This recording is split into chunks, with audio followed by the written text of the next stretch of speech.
क्या कहूं, कुछ कहा नहीं जाए, बिन कहे भी रहा नहीं जाए। इस बिजनेस के बारे में बोलने की इच्छा इतनी होती है कि बोलने की इच्छा ही खत्म हो जाती है। और कहते हैं कि silence is the best way to express anything. लेकिन एक शायर की बात मुझे याद आती है और इस बिजनेस के लिए कितना सही है वो। एक दिन खुदा से मेरी मुलाकात हुई। मान लीजिए एक दिन खुदा से मेरी मुलाकात हुई, थोड़ी ही सही पर बात हुई। मैंने उनसे पूछा ये बिजनेस कैसा है? उन्होंने बोला रिश्ता बनाए रखना बिल्कुल मेरे जैसा है, रिश्ता बनाए रखना बिल्कुल मेरे जैसा है।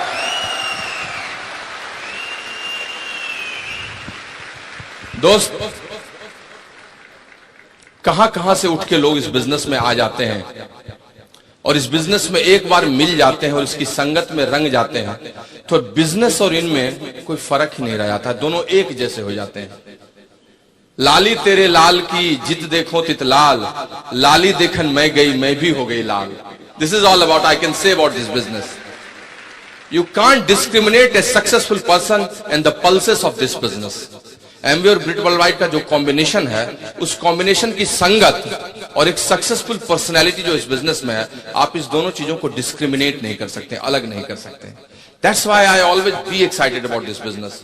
बहुत ज्यादा बुद्धिमान होने के बाद आदमी तर्कों के जाल में घुस जाता है, लेकिन अगर उसको मौलिक ज्ञान, फंडामेंटल नॉलेज, इसको विजडम कहते हैं, वो आ जाए तो इसके अंदर जाता चला जाता है, घुसता चला जाता है, गहरे पानी में और पैठ लगाता है। और जब से मैंने इस बिजनेस के बारे में ठीक से समझा दोस्त, पीछे मुड़कर कभी नहीं देखा। यात्रा जारी है, लगातार जारी है, लेकिन पीछे मुड़ने की कोई बात नहीं है। सच बताता हूं आपको, I am so excited about today's function, specially आज जो हमारा रिकॉग्निशन हो रहा है फाउंडर डायमंडशिप के बारे में। आई मीन इस सीजन में कई जगह रिकॉग्निशन हो रहे हैं। ब्रह्मपुत्र नदी के किनारे गुवाहाटी में मेरा ऑलरेडी रिकॉग्निशन हो चुका है, गंगा के किनारे पटना में भी होना है 29 को, लेकिन यमुना के किनारे दिल्ली की कुछ और ही बात है। मैं आपको बताता हूं, चाहे कुछ भी कर ले कोई राजनीति में, लाल किले में जब तक खड़ा नहीं होता है राजनीति पूर्ण नहीं होती है। आई एम टेलिंग यू, सबको दिल्ली आकर ही यहां पर अपने नेतृत्व के शिखर पे जाना पड़ा है। So I am proud and privilege that I am in front of you people and I am recognised on Delhi stage. I am telling you, God bless all these Britt staffs and everybody. मैं ईश्वर का धन्यवाद करता हूं हमेशा, और कुछ भी बातचीत करूं उसके पहले उनको कहे बगैर रह नहीं सकता, क्योंकि राई को पर्वत कर देते हैं और पर्वत को क्षण में राई कर देते हैं। किसको कहां पहुंचा देते हैं यह सब उन्हीं की कहानी है। उनके बारे में तो बात करने में एक सेशन ही अलग हो जाएगा। सो सबसे पहले उनको धन्यवाद, जिन्होंने, अनुराग कह रहे थे 84 लाख योनि में ये योनि दी, तो उनको सबसे पहले धन्यवाद जिन्होंने स्वस्थ शरीर सन्मति दिया, इस आर्यावर्त में भारतवर्ष, अखंड भारतवर्ष में जन्म दिया, पैदा किया और इतना स्वस्थ सब कुछ दिया ताकि कुछ कर सके। I am so blessed, I mean the blessings always comes from. एक जोरदार ताली दीजिए ऊपर वाले उस ईश्वर के लिए।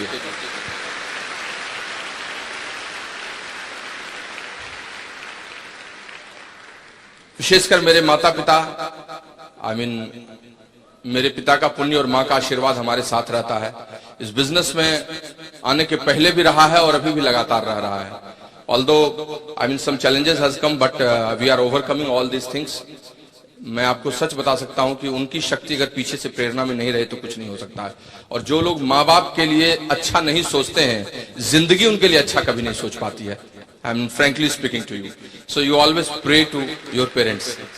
I am personally obliged to my all line of sponsorship, जिन लोगों ने I mean from scratch, जो शुरुआत से लेकर ऊपर तक वैल्यू एडिशन मुझ में किया है। मेरे इस पूरे व्यक्तित्व का योगदान उस समस्त मेरी उस वंशावली को है जो मंजरी किशोर रूप स्पॉन्सर से शुरू होती है, जो कुछ दिनों के लिए साथ रही थी और वहां से होते हुए बहुत ऊपर तक जाती है। किसी का भी नाम ले, आई मीन देवेश और अविनाश एंड रीना, संजय उपाध्याय, संजय गुप्ता से लेके आशीष प्रभा, और फिर none other than Anurag and Nidhi Agrawal. You can say, I mean मैं आपको सच बताता हूं, इस बिजनेस में इस लाइन ऑफ स्पॉन्सरशिप का क्या महत्व है ये वही समझता है जो वहां से इन रसों को खींच पाता है। And specially Anurag and Nidhi has contributed in our life. हमारे लाइफ में पैराडाइम शिफ्ट उन्होंने ला दिया। जब पहली दफा देखा था तो एक सिल्वर प्रोड्यूसर के रूप में फर्स्ट समय वो एमरल्ड या फाउंडर एमरल्ड थे, उनकी हरी सेंट्रोस के पीछे से कुछ टूल्स किसी को देते हुए एक बड़े ऑरा के साथ, और वहां से होते हुए वो हमारे अपलाइन बन गए, फिर धीरे धीरे हमारे मेंटोर भी बन गए, फिर धीरे धीरे हमारे फ्रेंड भी बन गए, फिर एक दिन वो सखा बन गए, and now he is part of our life. So give a good clap to Anurag and the founders diamond going EDC. I am telling you, I mean special thanks to the whole country mentor Kanti and Lata Gala and especially this Brit Worldwide Associates, जिन्होंने एक व्यक्ति को एक प्रवृत्ति के रूप में बना दिया, सिस्टम इतना बढ़िया से एस्टेब्लिश कर दिया कि मेरे जैसा आदमी भी जिसके पास मुश्किल से समय निकलता था वो पार्ट टाइम इस बिजनेस को बिल्ड कर सका और बहुत आगे जा सका। I am telling you, I mean special thanks to all these persons, specially Brit staffs and Amway employ also. ये सब लोगों की देन है यहाँ पर मुझे यहाँ पर लाने और पहुंचने की। दोस्त, फाउंडर्स डायमंड बनने के पीछे में बहुत बड़ी कहानी नहीं है, वो कहानी तो डायमंडशिप तक ही हो गई थी, लेकिन अगर संक्षेप में बोलना चाहूं तो क्या बोलूं, वक्त कम होने पर क्या बोलूं। कविताई मेरे अंदर है, इसलिए कविताई में थोड़ी बात बोल सकता हूं कि बिजनेस को जब ज्वाइन किया था तो शायद किसी पे एहसान किया था। मंजरी को कहा था कि उससे मोबाइल खरीद लो और कर लो, क्योंकि एक स्ट्रॉन्ग बैकग्राउंड के साथ कहीं नौकरी कर रहा था। बिजनेस को जब ज्वाइन किया था तो शायद किसी पे एहसान किया था, न जाने कितनी बार जाने अनजाने में अपने अपलायंस का अपमान भी किया था। सिल्वर, गोल्ड और प्लेटिनम मेरे जोश का मौसम था। I was very much excited. Silver, gold और प्लेटिनम मेरे जोश का मौसम था। अगर सच बोलूं तो अकेले भी मुझ में बहुत दम था, अकेले भी बहुत सारी चीज कर रहा था। रूबी, सफायर और एमरल्ड जश्न की कहानी थी, बिजनेस मजबूत हो गया ये उसकी निशानी थी। लेकिन दोस्त, डायमंडशिप शिखर पर पहुंचने की कहानी थी। जिसके लिए लोग सपनों का महल बनाते हैं उसके अंदर हकीकत में पहुंचने की बात थी। और अगर फाउंडर्स डायमंडशिप की बात करूं तो ये बुनियाद कितनी मजबूत है ये उसका उदाहरण है। अगर डायमंडशिप इस व्यवसाय में क्रांति है तो फाउंडर डायमंडशिप उस सफलता के बाद की शांति है। I can say you that's the true peace, you can say. नाम प्रियमवत सुनीता, बिहार में पैदा हुआ, भागलपुर में पढ़ा लिखा, बेगूसराय मौलिक जिला था जहां जन्म लिया। पिता प्रोफेसर थे, 4 भाई 2 बहन, कहानी आप जानते हैं।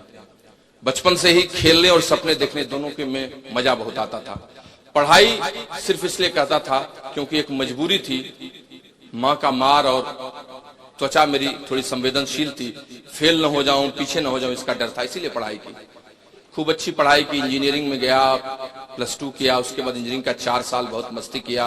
वहां से निकल के अच्छी नौकरियां मिली, नौकरियों को किया, फिर और अच्छी नौकरी की तलाश में गया, सिविल सर्विसेज किया, सिविल सर्विसेज में क्वालिफाई किया, अच्छी नौकरी भी मिल गई और फिर लगा जैसे कि पूरी जिंदगी बदल गई। लेकिन दोस्त, ऐसा कुछ नहीं हुआ।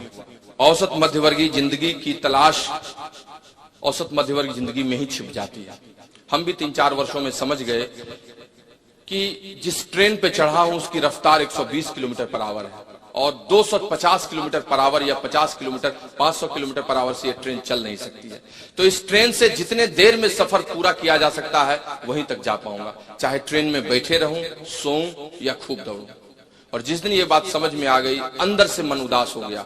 लेकिन और क्या करता, best of the best education किया ही था, best of the best job लिया ही था। विकल्प कुछ समझ में नहीं आता था। उदारीकरण का ऐसा माहौल नहीं था, बिहार में ऐसा वातावरण नहीं था।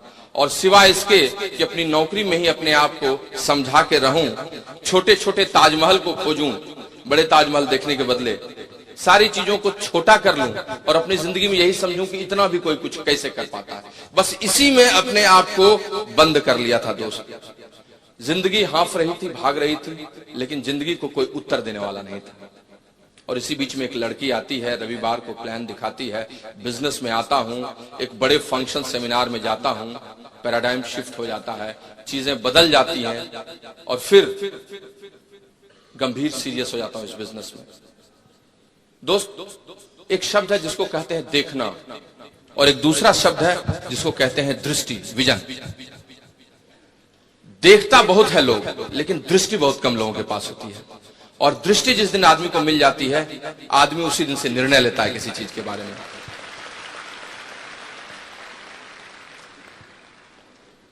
कहते हैं ना, यह सब तभी होता है जब ईश्वर की विशेष कृपा होती है। मेरी जिंदगी भी खराब हो सकती थी अगर उनकी विशेष कृपा नहीं होती। उनकी विशेष कृपा हुई, मैं इस बिजनेस के मर्म को समझ गया कि मेरी औकात नहीं है कि मेरे पास अभी 50 करोड़ रुपए हों कि मैं एक सिस्टम क्रिएट करूं अलग से 500 एम्प्लॉय रखकर। मेरी औकात अब नहीं रही कि मैं सचिन तेंदुलकर या अमिताभ बच्चन अचानक से बन सकता हूं। लेकिन हाँ, इस बिजनेस ने जो टाइम कंपाउंडिंग का एक सिस्टम क्रिएट करने का तरीका सिखाया है, जहां मैं बचे समय में मेहनत करूं और मेहनत करके 2-3 घंटे रोज लगा के आगे बढ़ूं, तो शायद आने वाले दिन में एक ऑर्गेनाइजेशन एस्टैब्लिश कर सकता हूं और फिर धीरे धीरे वहीं पहुंच सकता हूं, उसी एंटरप्रेन्योरशिप को ले सकता हूं जिसकी चाहत सबको होती है। और जैसे ये बात समझ में आई, फिर पीछे मुड़कर नहीं देखा। यात्रा पूरी होती चली गई दोस्त। हाँ, संघर्ष हुआ बीच में, ऐसा नहीं है कि संघर्ष नहीं हुआ। मैंने पहले भी सुनाया है, आज वो वक्त नहीं है, लेकिन मैं इतना कह सकता हूं, संघर्ष का स्तर दूसरा था। ऐसा नहीं था कि पैसे की कमी थी, या ऐसा नहीं था कि काम करना मुझे नहीं आता था, लेकिन अंदर का संघर्ष बहुत था। लोगों की आलोचनाओं को सुनना था, लोग कुछ न कुछ बोलते थे। लीक से हटकर चलने पर लोगों का दृष्टिकोण शुरुआती दौर में अलग होता है, जब आप सफल हो जाते हैं तब दूसरा हो जाता है। वो सब चीजें थी। उनका संघर्ष बहुत बड़ा था। लोग कहते थे, प्रेमवत क्यों साबुन बेचते हो, इतने अच्छे अधिकारी हो, क्या कम गया है तुमको, कुछ दूसरा काम करो। लोग कहते थे, भाग रहे हो पैसे के पीछे में। लोग भौतिकवादी समझने लगे। लोगों के दिमाग में चला गया कि ये अपनी जिंदगी को बर्बाद कर रहा है। और इन आलोचनाओं से बचने का तरीका बड़ा मुश्किल होता है दोस्तों। लेकिन जब आपकी बात आपको समझ में आ जाए और अगर आप लक्ष्य पे लगे हुए हैं, तो फिर आप लोगों की आलोचनाओं को नहीं देखते हैं, इधर उधर नहीं देखते हैं, आप सिर्फ अपने लक्ष्य की ओर देखते हैं। आप सिर्फ उन्हीं चीजों को फोकस करते हैं जिससे आप ग्रोथ ले सकते हैं। निराला ने एक बड़ी अच्छी कविता लिखी है उन यूथ्स के लिए, उन युवाओं के लिए जो आगे बढ़ना चाहते हैं और इधर उधर नहीं देखते हैं। मैं आपको सुनाता हूं।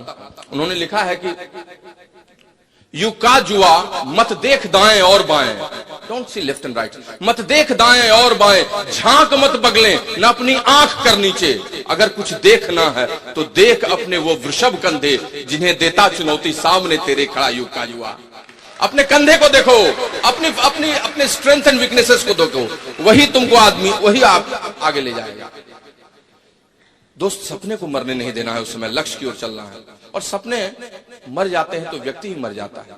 उपास ने कहा है ना कि आदमी रोज दफ्तर जाने से नहीं मरता है, आदमी कम खाने से नहीं मरता है।